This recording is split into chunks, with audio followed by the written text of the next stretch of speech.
Alina and Russell had been married for 3 years, though it wasn't Alina's first time down the aisle.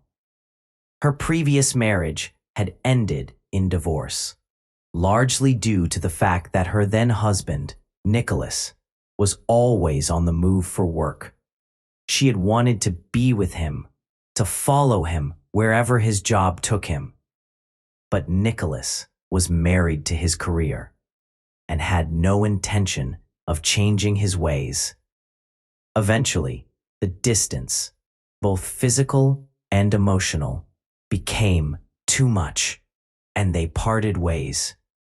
After the divorce, Alina packed up her life, relocated to a new city, and in time, crossed paths with Russell. Russell never pried into her past, and the subject of Alina's first marriage quietly faded into the background. Still, there was one person who hadn't let it go, Alina's mother. From the very start, she didn't warm up to Russell. Not because he had any glaring faults or had done anything to upset her, but simply because he wasn't Nicholas. Her mother had always held a soft spot for her ex-son-in-law, and to Alina's dismay, would often bring him up out of the blue, drawing unfair comparisons that put Russell in a poor light. It was exhausting. Understandably, Russell began keeping his distance from his mother-in-law. He figured it was better that way. But in the end, that distance cost them more than either of them could have imagined. Then came a weekend when Alina needed to head back to her hometown. Her parents had asked for some help around the house, and she managed to get a few days off work. She didn't bother asking Russell to come with her. She knew the visit would be tense. Her mother had a knack for saying the wrong thing at the worst time, and Alina didn't want to put him through that. They both agreed it was best if she went solo. It would just be a quick trip, 4 days, tops. Every evening while she was away, she'd call Russell to check in, chat a bit, and share how things were going. When the 4th day rolled around, Russell called her that evening, just like he always did. This time, he asked a simple question. What time should I meet you at the train station? She told me quietly that she hadn't really had time to catch up with everyone in town, so she decided to stick around until the end of the week. Her heart was set on seeing all her sisters and the crowd of nieces and nephews she rarely got to visit. Honestly, Russell didn't think twice about it. He wasn't the jealous type, and he knew her trips back home were few and far between. Of course, he'd been hoping they could at least squeeze in a weekend together, but he didn't say much. He understood. Family came first. When the week finally wrapped up, he was there waiting at the train station to meet her. But something felt off. She didn't run into his arms or even crack a smile, just looked kind of distant, like her mind was somewhere else entirely. Russell tried to pull her back with small talk, asking about the trip, how her folks were doing, any good stories from home, but her answers were clipped and dull, like she was only half listening to him, or worse, didn't care. That shift in her mood, it didn't go unnoticed. What really made him uneasy, though, was how glued she suddenly became to her phone. She used to leave it lying around the house, screen up, forgotten on the coffee table. Now, it never left her side. She kept it tucked in her bag or carried it from room to room, like it was something fragile. and she was texting. A lot. One night, while she was in the bathroom getting ready for bed, he heard the soft buzz of her phone coming from inside her purse. The screen lit up. He wasn't trying to snoop, not at first, anyway, but something about the timing made him pause. Who would be texting her so late? He reached over and picked it up. The message blinked back at him on the screen. I miss our weekends. Come back soon. It was signed Nick. The name hit him like a brick. ... That weekend. The one she'd just spent in her hometown. Suddenly, the extra days, the aloofness, the phone habits, all of it snapped into place.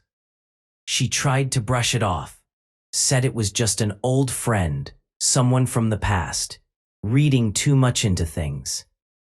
But Russell wasn't buying it, not this time, and she knew it. So she stopped talking, just lowered her gaze, and gave up pretending. Now just tell me the truth, he said, his voice low but firm. There was a pause, a long one, before she finally spoke. With a heavy sigh, she admitted what he'd already begun to piece together. Nicholas, her ex-husband, had come back to town. He wasn't flying around the globe anymore. His new job kept him grounded. It was pure coincidence, she said. They ran into each other, started chatting, reminiscing, and, well, one thing led to another. You slept with him, didn't you? Russell asked, his tone colder now, more clipped.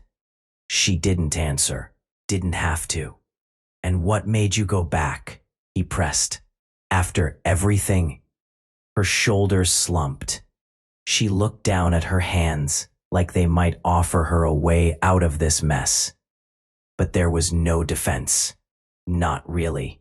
Just shame and the weight of her silence. You know this means we're getting a divorce, Russell said flatly, like it was already done. And just like that, the life they'd built cracked right down the middle. He couldn't believe how quickly she'd thrown it all away, how easily she'd let something old and broken pull her back in, like none of it ever mattered. He didn't yell, didn't storm out. He just sat there, stunned, aching in a way that words couldn't quite reach. Then, after a moment, he stood up.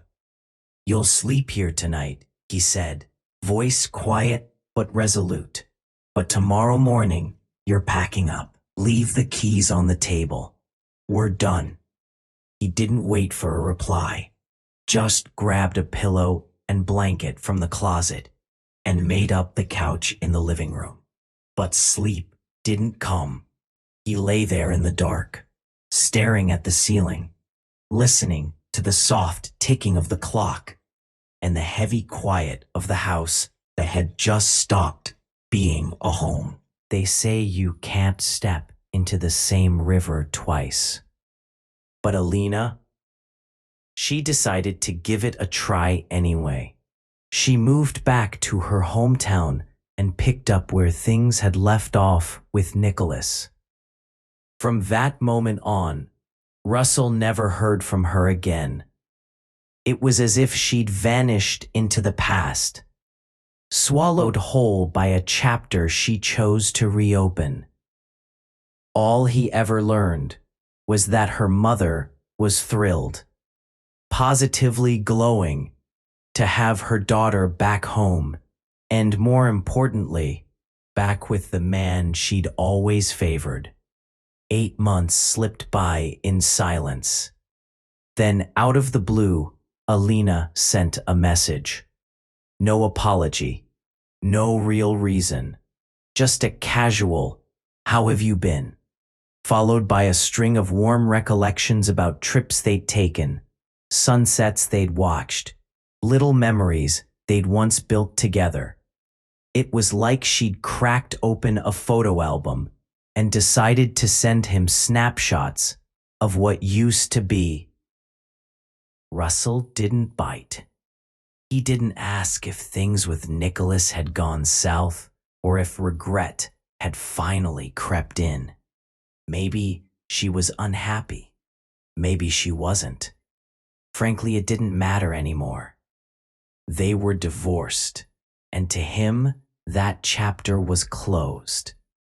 If it hadn't been for that one late-night message from Nicholas, the one that accidentally lit up her screen while she was in the bathroom, he might never have known. He might have gone on loving a lie. Looking back, it became clear. Alina was the kind of person who lived with one foot in the past and the other barely grazing the present. She drifted between lives, between choices, never fully committing to any of them.